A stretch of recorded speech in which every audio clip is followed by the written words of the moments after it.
And she did never have any filler treatments, and I think she doesn't need a lot. She's so beautiful. So what we discussing yesterday night was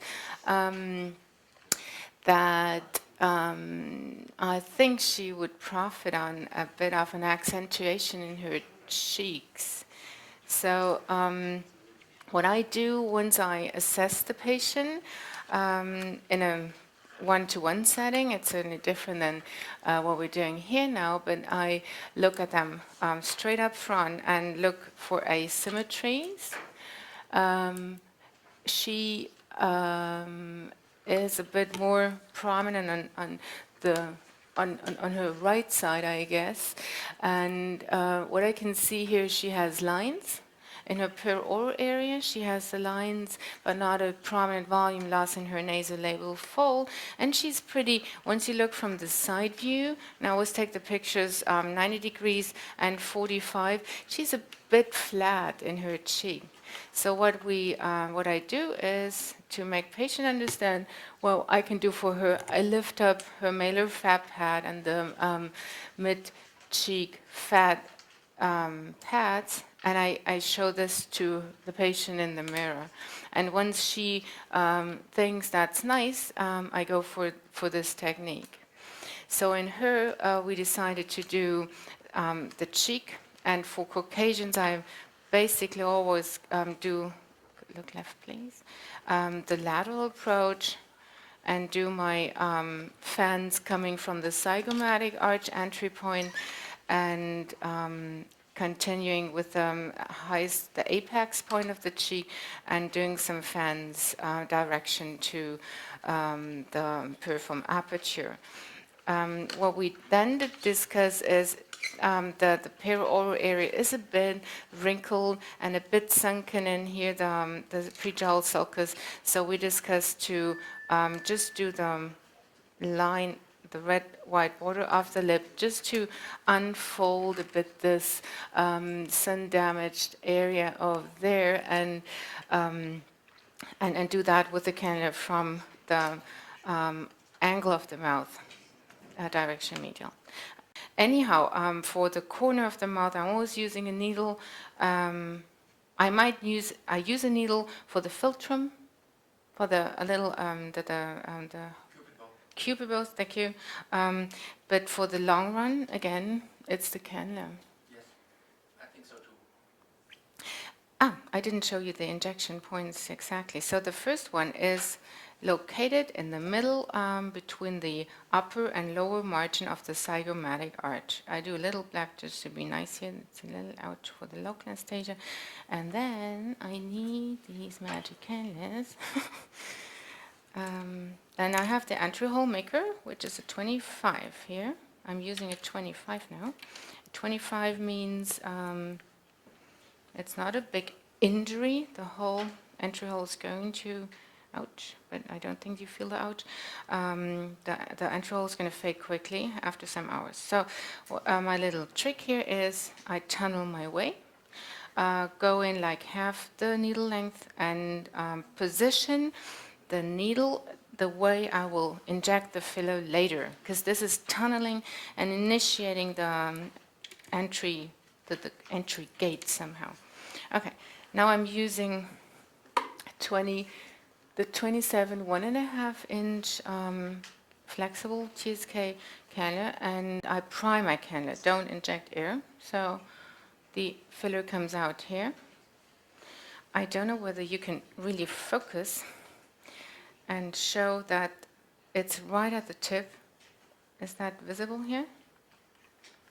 Or you can give some around, Doris. It's the filler comes out right at the tip.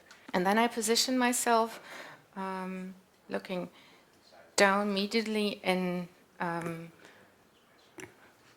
well, behind the patient's head. So this is where I go in, and I'm in there, advancing the cannula. And one thing which is really important, control the tip. Tip is here now. And this slides easily through. And then to control the tip, I lift up and now I'm here, okay? This is exactly, pretty much exactly the point I was showing to you, the apex point. Are you well? Yeah. Thank you. So I'm putting a light pressure on the plunger now, waiting until like 0.2 of the calcium hydroxyapatite will lift up and give me the frontal projection. This is how you can bolus with the cannula. And now I'm leaving the periosteum and going back to all the different anatomical layers, and I'm ending up in the subderm. Never inject the radius into the derm in this low dilution, because it might give you a little distribution, then a little bleb. So now I go in second time and do another thread, and it's approximately 0.1 per thread. And look how easy this goes. It's not that you really paid to tell something here. It's just the daily experience I have. And I don't know, is that painful for you? We'll go for the next little blab.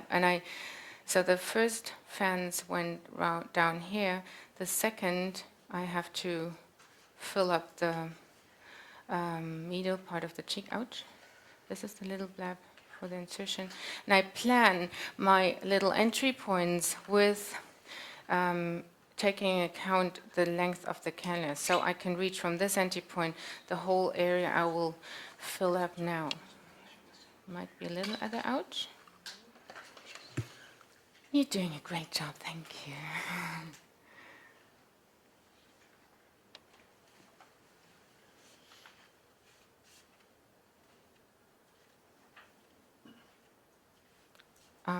Mark the orbit.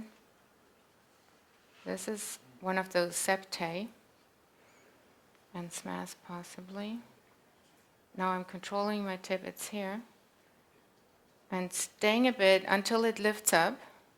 Once it does it, I'm going back for the OG curve, kind of, drawing around. Okay, there's such a shade on this side, on the other side. Can you see? See how that lifts up? And I did put like 0.1 ml of a radius in now.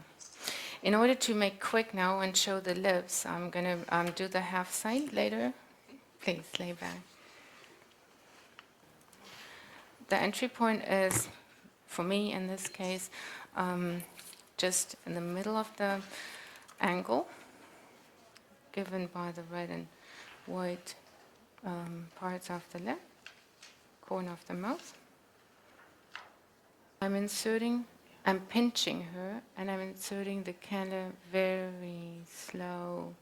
There's always like a half past one kind of resistance, and please close your mouth, and the second as well. So this looks scary, and for the patient, once they kind of follow the treatment with their thinkings and imaginations, it's a bit taking, but once you do pinch and do it very slowly, it's not of a real harm. Is that right? Yeah, really good. So the hole is facing towards the muscle, right? Well, now I'm in the red-white border, and the hole is down, bevel down anyhow, but I think I'm not in the muscle. I'm still just in this tunnel.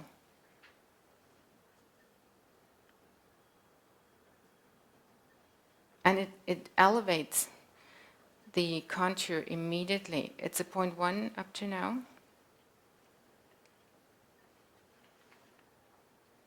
And there the injection systems come into account, because I'm not really tingling here, but it's quite a pressure, even though it's a diluted material. That's, by the way, I even dilute pre-mixed filler with lidocaine, because I like to blend my filler.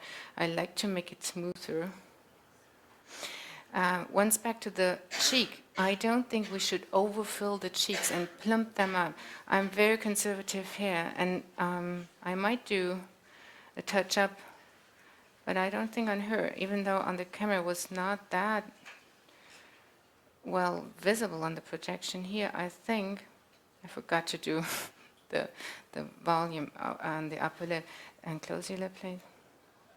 I think we should be conservative in all our corrections, because it does, in 90%, less is more. Any question? I might finish with the corner of the lip here. I did inject 0.4 so far. See, I'm quite putting a pressure on the blender, but I'm injecting very slowly, and I think this is another trick and key. Don't pump this stuff in. It is so weird because it doesn't distribute in a nice way. Do you have a 30 gauge needle? So the corner of the mouth, I do this way. I go for the lowest point, like how far my needle could go, and kind of needle up, file up the U and go all around this U. Something like that.